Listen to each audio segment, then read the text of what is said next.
لله رب العالمين والعاقبة للمتقين والصلاة والسلام على أشرف الأنبياء والمرسلين سيدنا محمد وعلى آله وصحبه أجمعين أما بعد فأعوذ بالله من الشيطان الرجيم بسم الله الرحمن الرحيم يا أيها الذين آمنوا إذا نودي للصلاة من يوم الجمعة فاسعوا إلى ذكر الله وذروا البيع ذلكم خير لكم إن كنتم تعلمون صدق الله العظيم. قابل قدر معزز بزرگوں نوجوان بھائیوں، قرآن کریم میں اللہ تبارک و تعالیٰ کا ارشاد ہے یا ایھا الذین آمنوا اذا نودی للصلاۃ من یوم الجمعہ، اے ایمان والو جب جمعہ کی اذان دے دی جائے تو نماز کے لیے دوڑو، اللہ کے ذکر کی طرف دوڑو اور کاروبار کو چھوڑ دو، یہ تمہارے لیے بہتر ہے اگر تم جانتے ہو۔ فَإِذَا قُضِيَتِ الصَّلَاةُ، پھر جب نماز پڑھ لو، فَانتَشِرُوا فِي الْأَرْضِ، تو زمین کے اندر پھیل جاؤ، وَابْتَغُوا مِن فَضْلِ اللَّهِ، اور اللہ کے فضل کو تلاش کرو، روزی کو تلاش کرو، وَاذْكُرُوا اللَّهَ كَثِيرًا لَعَلَّكُمْ تُفْلِحُونَ، اور کثرت سے اللہ کا ذکر کرو تاکہ تم کامیاب ہو جاؤ۔ جمعے کے دن کو سید الایام کہا گیا ہے، تمام دنوں کا سردار۔ جمعے کے دن کی فضیلت احادیث شریفہ میں بھی اور قرآن کریم میں بھی آئی۔ اللہ تبارک و تعالیٰ نے تو ایک سورہ کا نام سورہ جمعہ رکھ دیا ہے، اور اس سورہ کے اندر جمعے کے بارے میں کچھ احکام بھی ذکر کیے گئے۔ جمعے کے دن جلدی اٹھنا چاہیے، نماز فجر کا اہتمام کرنا چاہیے، یہ تو روز کرنا ہے، لیکن جمعے کے دن ذرا اور اہتمام کرنا چاہیے۔ نماز فجر میں پہلی رکعت میں سورہ سجدہ، الف لام میم تنزیل، اور دوسری رکعت میں سورہ دہر پڑھنا سنت ہے۔ اللہ کے رسول صلی اللہ علیہ وسلم اس کا اہتمام فرماتے تھے۔ جمعے کی نماز میں پہلی رکعت میں سبح اسم ربک الاعلی، دوسری رکعت میں سورہ غاشیہ پڑھنا بھی سنت ہے۔ بعض لوگوں کے ذہنوں میں ایک بات آتی ہوگی کہ اصحاب اگر جمعے کو سبح اسم ربک الاعلی پڑھ رہے ہیں تو دوسرا آتا نہیں آتا امام صاحب کو۔ یہ سوال آنے سے پہلے اپنی جہالت کا احساس لوگوں کو ہونا چاہیے کہ ہمیں کیا سنت ہے کیا سنت نہیں ہے، پہلے یہ معلوم ہونا چاہیے۔ اور جن نمازوں میں جو قرات مسنون ہے وہ قرات کرنا چاہیے، اس کے علاوہ کسی ایک نماز کے لیے کوئی قرات کو متعین کر لینا یہ درست نہیں۔ مثال کے طور پر یہ دن میں یہی سورہ پڑھوں گا، اس کے علاوہ دوسرا سورہ نہیں پڑھوں گا، یا پھر امام صاحب سے یہ بول رہے ہیں کہ آپ یہ دن یہ سورہ پڑھو، اس کے علاوہ دوسرا مت پڑھو، یہ غلط ہے۔ ہاں کبھی کبھار اگر گزارش کر لی جائے کہ صاحب اگر یہ سورہ پڑھا دیے تو اچھا ہے، اگر امام نے پڑھا دیا تو بہت اچھی بات ہے، امام نے نہیں پڑھایا تو اعتراض کرنے کا بھی حق نہیں۔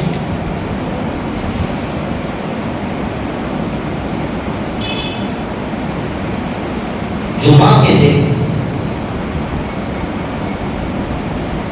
غسل کرنا سنت ہے۔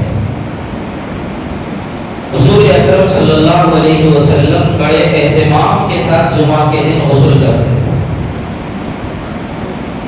اپنے کپڑوں میں سے جو کپڑے اپنے پاس اچھے ہیں وہ کپڑے پہننا بھی سنت ہے۔ اور اچھے کپڑوں سے مراد وہ کپڑے جو اقرب الی السنہ ہیں، سنت کے زیادہ قریب ہیں، وہ کپڑے پہننا چاہیے۔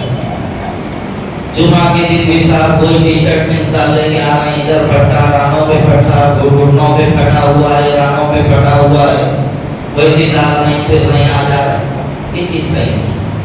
وہ لباس جو سنت کے مطابق ہو، اللہ کے رسول صلی اللہ علیہ وسلم جیسا لباس پہنتے تھے ویسا لباس۔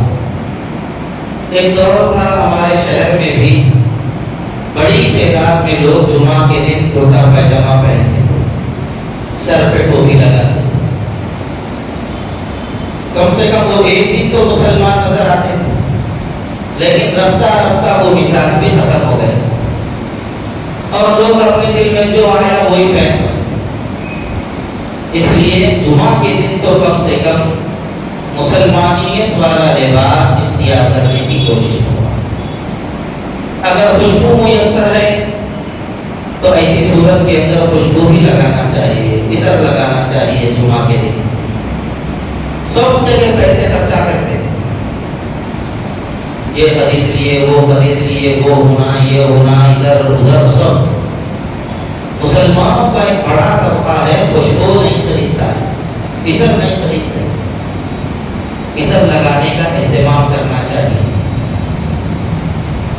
یہ نیک اور اچھے لوگوں کی علامتوں میں سے ایک علامت ہے۔ جب بندے کی روح نکلنے کا وقت قریب آتا ہے تو اس وقت کے آداب میں سے ایک ادب یہ بھی ہے کہ اس کے قریب میں خوشبو لگا دی جائے تاکہ خوشبو کی وجہ سے فرشتے جلدی آ جائیں اور اس کی روح نکلنے میں تکلیف نہ ہو۔ تو خوشبو کا استعمال ہر اچھے موقع پر کرنا چاہیے۔ نماز کے لیے خوشبو کا اہتمام، جمعہ کے لیے خوشبو کا اہتمام، عیدین کے لیے خوشبو کا اہتمام۔ اللہ کے رسول صلی اللہ علیہ وسلم جمعہ کے لیے خوشبو کا اہتمام فرماتے ہیں۔ ایسے ہی جمعہ کے لیے مسواک بھی کرنا سنت ہے، ہر نماز میں مسواک کرنا سنت ہے، لیکن جمعے کے دن خصوصیت کے ساتھ بتایا گیا ہے کہ جمعے کے دن مسواک کر۔ جمعہ کے دن جلد سے جلد مسجد آنے کا اہتمام کرنا چاہیے۔ جیسے ہی اذان ہو گئی مسجد آنے کی کوشش کریں۔ قرآن کریم میں اللہ تعالیٰ نے فرمایا جب پہلی اذان ہو جائے، پہلی اذان کا مطلب ایک اذان ہے جو نماز کے لیے دی جاتی ہے اور ایک اذان ہے جو خطبے کے لیے دی جاتی ہے۔ تو خطبے کی جو اذان ہے وہ اذان ثانی ہے، دوسری اذان ہے، اور جو نماز کے لیے 1 گھنٹہ آدھا گھنٹہ پہلے جو اذان دی جاتی ہے وہ اذان اول ہے، نماز کے لیے دی جانے والی اذان ہے۔ اس اذان پر کاروبار بند کر دینا چاہیے۔ جمعے کی اذان کے بعد کاروبار کرنا حرام ہے۔ قرآن کریم میں اللہ تعالیٰ نے صراحت کے ساتھ فرمایا ہے وَذَرُوا الْبَيْعَ، تم کاروبار کو چھوڑ دو۔ تو اس لیے جمعے کے دن پہلی اذان کے بعد کاروبار نہیں کرنا چاہیے، کاروبار بند کر دینا چاہیے۔ نماز اول وقت میں پڑھنے کا اہتمام کرنا چاہیے۔ اب ہمارے پاس آخر میں ہے بول کے میں آخر کی بات تو نہیں بول سکتا، لیکن جو صحیح ہے وہ یہی ہے، جمعے کی نماز اول وقت میں پڑھنے کا اہتمام کریں، جامع مسجد میں پڑھنے کا اہتمام کریں، اور جمعے کی نماز میں جتنا زیادہ مجمع ہوگا مسلمانوں کی اجتماعیت اتنی زیادہ ثابت ہو سکتی ہے۔ جمعے کی نماز کو آتے وقت پیدل آنے کا اہتمام کرنا چاہیے، یہ سنت ہے، اس لیے کہ ایک مسجد کی طرف کئی مسلمان پیدل پیدل آتے ہیں تو اس کو دیکھ کر معاشرے پر بھی اس کا اچھا اثر پڑتا ہے۔ اپنے گھر سے وضو کر کے آنا چاہیے، سر پہ ٹوپی لگا کے آنا چاہیے۔ ٹوپی لگا کے آدمی مسجد کی طرف آ رہا ہے تو پتہ چلتا ہے کہ صاحب نماز کے لیے آ رہا ہے، ورنہ اگر آپ ٹوپی نہیں لگائیں گے تو ایسی صورت میں لوگ یہی سمجھیں گے کدھر جا رہے کیا کر رہے نہیں معلوم۔ اس لیے ایسا اہتمام کر کے آنا چاہیے جس سے لوگوں کو محسوس ہو کہ یہ جمعہ کی تیاری کر رہے ہیں اور جمعہ کی نماز کے لیے جا رہے ہیں۔ جمعہ کے دن دعائیں قبول ہوتی ہیں۔ جمعہ کے دن ایک ایسی گھڑی ہے جس وقت بندے کی دعا رد نہیں کی جاتی، دعا ضرور قبول ہوتی ہے۔ اور اس میں علماء نے لکھا ہے دو خطبوں کے درمیان کا جو وقت ہے اس وقت بھی دعا قبول ہوتی ہے، اور امام جب خطبہ دے کے مصلی پر آتا ہے اتنی دیر میں جو وقت ہے اس وقت میں بھی دعا قبول ہوتی ہے۔ جمعے کی نماز کے بعد جو دعا کی جاتی ہے وہ بھی دعا قبول ہوتی ہے، اور عصر کی نماز کے بعد بھی دعا قبول ہوتی ہے جمعہ میں۔ اس لیے جمعے کے دن دعاؤں کا اہتمام کرنا چاہیے۔ جمعے کے دن خطیب سے قریب بیٹھنے کا اہتمام کرنا چاہیے، اور حدیث شریف میں یہ بھی ہے یُنصِتُ اِذَا تَكَلَّمَ الْإِمَامُ، جب امام گفتگو کر رہا ہو، بات کر رہا ہو، بیان کر رہا ہو تو ایسے وقت میں خاموش بیٹھ کر غور سے سننا چاہیے۔ امام کے قریب کیوں ہو؟ اس لیے کہ امام جو ہوتا ہے وہ رسول اللہ صلی اللہ علیہ وسلم کا وارث ہوتا ہے اور نائب ہوتا ہے۔ اس مصلی پر امامت رسول اللہ صلی اللہ علیہ وسلم نے فرمائی، تو دنیا میں جتنے امام ہیں وہ سارے وارثین ہیں رسول اللہ صلی اللہ علیہ وسلم کے مصلی ہیں۔ تو اس لیے جو حضور کے وارث کے قریب ہوگا قیامت کے دن اللہ کے رسول کے قریب ہوگا، اس لیے امام کے قریب بیٹھنے کا اہتمام کرنا چاہیے۔ اور جمعہ کے دن سورہ کہف پڑھنے کا بھی اہتمام کرنا چاہیے۔ حدیث شریف کے اندر ہے کہ من قرأ سورۃ الکہف، جو سورہ کہف پڑھتا ہے جمعہ کے دن وہ معصوم الی 8 ایام من کل فتنہ، ہر فتنے سے 8 دنوں تک کے لیے محفوظ کر دیا جاتا ہے۔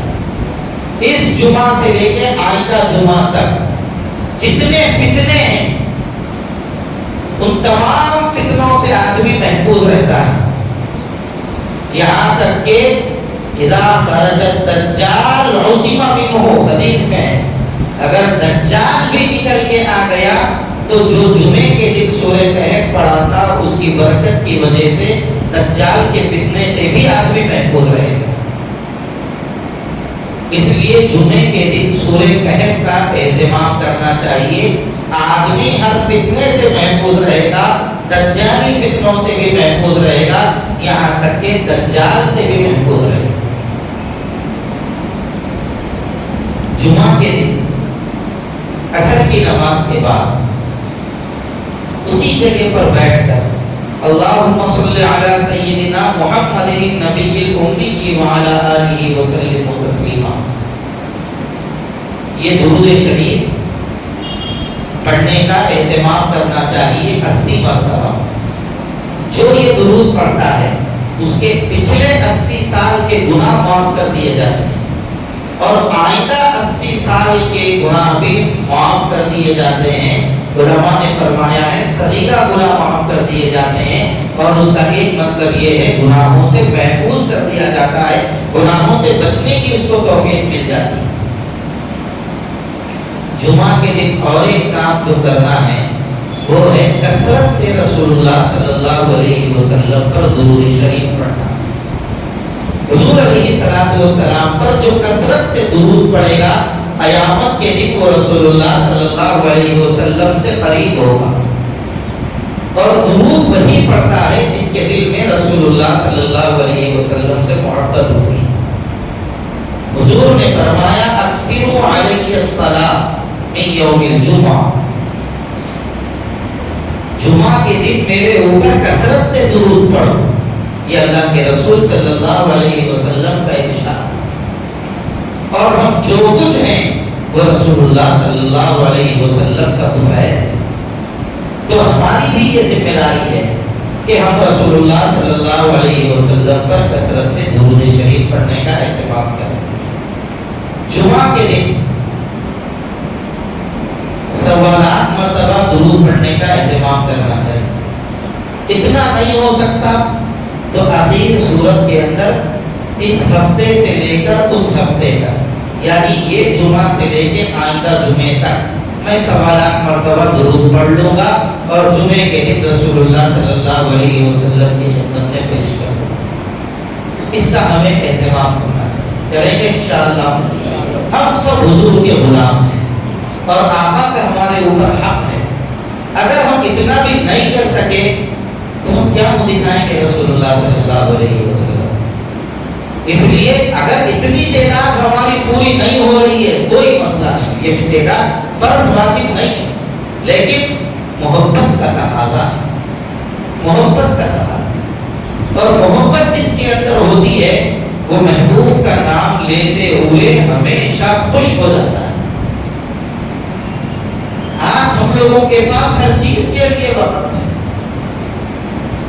فون میں ویڈیوز دیکھنے کے لیے وقت ہے، ان کی غیر ضروری بیکار باتیں، بیکار رپورٹنگ سننے کے لیے ہمارے پاس وقت ہے۔ اور آج کل تو یہ نیوز چینل جو نئے نئے گلی گلی کے رپورٹر پیدا ہو گئے، ادھر کی بات ہو، یہاں پہ کچرا دکھا تو کچرا ہے بول کے ڈال، چپل دکھی تو چپل دکھی بول کے ڈال رہا، چپٹی کاٹی تو چپٹی کاٹی بول کے بھی ڈال رہا، انہیں بیوی کو مار دیا تو بیوی کو انہیں مارا بول کے ڈال دیا۔ لوگوں کو تو اس وقت کوئی احساس ہی نہیں رہا کہ ہم کیا کر رہے ہیں، کتنے لوگوں کا وقت ہم برباد کر رہے ہیں، لوگوں کو کوئی احساس نہیں رہا۔ اس لیے یہ غیر ضروری ویڈیوز، غیر ضروری رپورٹنگ، میں اس کو فالو کر رہا ہوں، میں اس کو فالو کر، سب بکواس چیزیں ہیں۔ ان چیزوں سے کوئی تعلق کوئی بندے کو رکھنا نہیں چاہیے۔ جن چیزوں سے تعلق ہمیں رکھنا ہے ہم ان چیزوں سے دور ہو گئے۔ ہمیں تعلق رکھنا ہے اللہ کی ذات سے، تعلق رکھنا ہے رسول اللہ صلی اللہ علیہ وسلم کی ذات سے، تعلق رکھنا ہے حضرات صحابہ سے، تعلق رکھنا ہے حضرات اولیاء سے، اور تعلق موجودہ دور میں بنانا ہے علماء ربانیین سے۔ ان لوگوں سے ہمارا تعلق جتنا پختہ ہوگا ہمارا دین بھی پختہ ہوگا، دین کی بنیادیں پختی ہوں گی۔ آج علماء سے تعلق ہمارا نہیں رہا، کئی لوگ ہیں جو علماء سے تعلق رکھتے ہی نہیں۔ علماء سے تعلق رکھیے، دین بھی بچے گا، آخرت بھی بچے گی، دین کی صحیح تصویر اور دین کا صحیح رخ ہمیں معلوم ہوگا۔ بہرحال جمعہ کے دن رسول اللہ صلی اللہ علیہ وسلم پر کثرت سے درود پڑھنے کا اہتمام کریں، اور یہ بھی فرمایا گیا جو حضور پر درود نہیں پڑھتا وہ بخیل ہے، وہ بخیل ہے۔ اللہ کے رسول صلی اللہ علیہ وسلم سے ایک صحابی نے فرمایا، اے اللہ کے رسول قیامت کب آئے؟ تو حضور نے ان سے پوچھا تم نے قیامت کے لیے کیا تیاریاں کر رکھی ہیں؟ تو انہوں نے کہا میں نے قیامت کے لیے تو کوئی تیاری نہیں کی، نہ میرے پاس نماز زیادہ ہے، نہ روزے زیادہ ہے، نہ اعمال زیادہ ہے۔ تو حضور نے فرمایا پھر تم نے قیامت کی کیا تیاری کر رکھی ہے، کیا چیز تمہارے پاس؟ تو انہوں نے کہا اے اللہ کے رسول، اللہ کی اور اس کے رسول کی محبت میرے پاس زیادہ ہے۔ تو حضور نے فرمایا قیامت کے دن آدمی اسی کے ساتھ ہوگا جس سے وہ محبت کرتا ہے۔ حضور نے یہ نہیں فرمایا تم میرے ساتھ ہو، حضور نے اصول بتا دیا، المرء مع من احب، آدمی قیامت کے دن اسی کے ساتھ ہوگا جس سے وہ محبت کرتا ہے۔ اب ہیرونیوں سے محبت کریں گے تو فیصلہ کرو ہمارا حشر کس کے ساتھ ہوگا، فلم ایکٹروں سے محبت کریں گے اور یہ گلی گلی کے ایکٹروں سے محبت کریں گے تو فیصلہ کر لو ہمارا حشر کس کے ساتھ ہونے والا ہے۔ محبت اللہ کے رسول سے کرو، اور محبت وہ کرو صاحب جو کبھی فنا نہیں ہوتی۔ یہ ختم ہونے والی محبت کوئی حقیقی محبت نہیں۔ اللہ کی محبت کبھی ختم نہیں ہوگی، رسول اللہ کی محبت کبھی ختم نہیں ہوگی، دین کی محبت کبھی ختم نہیں ہوگی۔ ہمارے حضرت مولانا عاقل صاحب نے فرمایا تھا عاشق محمد ہے غیر کا نہیں عاقل، عاشق محمد ہے غیر کا نہیں عاقل، عشق مصطفیٰ باقی عشق غیر فانی۔ سرکار کے علاوہ جتنی محبتیں ہیں سب فنا ہونے والی، اس لیے محبت اللہ سے اور اس کے رسول سے کرنے کی ضرورت ہے، اور اس محبت میں روز بروز اضافہ بھی کرنے کی ہمیں ضرورت ہے۔ اور رسول کی محبت میں اضافہ ہوتا ہے درود شریف سے، سنتوں کی پابندی سے، اتباع سنت سے، سرکار کی تعلیمات پر عمل کرنے سے. اس لیے حضور علیہ السلام سے حضور علیہ السلام پر کثرت سے درود پڑھنے کا بھی اہتمام کریں. جمعہ کے دن جتنا جلدی ہو سکے اتنا جلدی مسجد آنے کا اہتمام کرنا چاہیے. آپ جس امام کے پیچھے نماز پڑھنا چاہتے ہیں اس امام کے پیچھے آپ جلد سے جلد پہنچنے کی کوشش کریں. آپ جس خطیب کا خطبہ سننا چاہتے ہیں وقت سے پہلے پہنچے، خطبہ شروع ہونے سے پہلے پہنچنے کی کوشش کریں تاکہ پورا کا پورا ہم خطبہ سن سکیں. آخر میں آئے، تھوڑی دیر سن لیے، پھر آگے ٹھہر گئے، سینے پہ ٹھہرے ویسا ٹھہر کے آگے. اب ختم کرنا، جب ختم کرنا 2 منٹ پہلے ختم کرنا، 3 منٹ پہلے ختم کرنا، ایسا دکھتا. اگر وہی وقت سے پہلے آ جائیں تو اطمینان سے بولنے والا بھی اپنی بات بول لے گا اور اطمینان سے بھی ہم سن لیں. تو اس لیے وقت سے پہلے آئیں. اللہ کے رسول صلی اللہ علیہ وسلم نے اس کی ترغیب دی. جو جمعے کے دن پہلی گھڑی میں مسجد آ جاتا ہے، یعنی پہلے جو مسجد آتا ہے اذان کے ساتھ، اذان کے فوری بعد، اس کو 1 اونٹ اللہ کے راستے میں صدقہ کرنے کا ثواب ملتا ہے. جو اس کے بعد آتا ہے اس کو 1 گائے اللہ کے راستے میں صدقہ کرنے کا ثواب ملتا ہے. جو اس کے بعد آتا ہے اس کو 1 بکرا، بڑی سینگ والا میڑا اللہ کے راستے میں صدقہ کرنے کا اللہ ثواب عطا فرماتے ہیں. اور جو اس کے بعد آتا ہے اس کو 1 مرغی اللہ کے راستے میں صدقہ کرنے کا ثواب عطا کرتے ہیں. اور جو اس کے بعد آتا ہے 1 انڈا اس کو اللہ کے راستے میں قربان کرنے کا اجر دیا جاتا ہے، صدقہ کرنے کا ثواب دیا جاتا ہے. اور جب خطیب خطبہ دینے کے لیے کھڑا ہو جاتا ہے تو پھر ایسی صورت میں فرشتے وہ رجسٹر بند کر دیتے ہیں. اس کے بعد آنے والوں کو انڈے کا ثواب بھی نہیں ملتا. اس لیے وقت سے پہلے آنے کی کوشش فرمائیں. اور جمعے کا جو بیان ہوتا ہے وہ ایک 8 دن کے لیے ایک سبب ہوتا ہے. زندگی کی تبدیلی اور زندگی میں انقلاب لانے کے لیے ایک درس ہوتا ہے. آدمی اگر اسی کی پابندی کر لے تو بڑا کام ہو جاتا ہے. میرے بھائیوں، یہ بات اپنے دلوں کی تختی پر لکھ لیجئے. اگر ہم لوگ صرف جمعہ کے خطبے کی پابندی کر لیتے، یعنی جمعے کے دن جو خطیب خطبہ دیتا ہے اور جمعہ کے دن جو امام تقریر کرتا ہے، اگر ہم اسی کی پابندی کر لیتے اور اسی پہ جم جاتے تو باطل فرقے کی اتنی ہمت ہی نہیں ہو سکتی تھی کہ وہ ہمارے درمیان آ کر اپنا جو ہے نا فتنہ پھیلا سکے. اگر ہم جمعے کا ہی اہتمام کر لیتے، پابندی سے خطبوں کو لازم پکڑ لیتے اور کوئی ہمیں اجتماع کی ضرورت بھی محسوس نہیں ہوتی اگر ہم جمعوں کے خطبوں کا اہتمام کر لیں. اس لیے جمعے کے خطبے کی بڑی اہمیت ہے، اس کا ہمیں اہتمام کرنا چاہیے. جمعے کے دن جتنے اعمال بتلائے گئے ہیں اتنے اعمال کی ہم کوشش کریں، فکر کریں. جمعے کے دن دعا کر کے جائیں. بعض حضرات آج کل نماز کے بعد دعا کر رہے ہی نہیں اور یہ بولتے کہ یہ ثابت نہیں ہے. اور بعض لوگوں کی زبانوں میں اتنی جرأت بھی آ گئی کہ وہ لوگ کہہ رہے ہیں نماز کے بعد دعا کرنا بدعت ہے. اتنا زیادہ آگے نہیں بڑھنا چاہیے. آپ نہیں کر رہے ہیں بات ہے، لیکن کسی کو بدعت نہیں بولنا چاہیے. دیکھیے اللہ کے رسول صلی اللہ علیہ وسلم نے کسی بھی نماز کے بعد دعا کرنے کو لازم قرار نہیں دیا ہے. لہذا اب امام ہمارے پاس یہ معمول ہے، جمعہ کی نماز کے بعد ہو یا ہر نماز کے بعد ہو دعا ہو جاتی ہے. دعا کر لینا چاہیے. اگر آپ نہیں کرنا چاہ رہے کوئی حرج کی بات نہیں.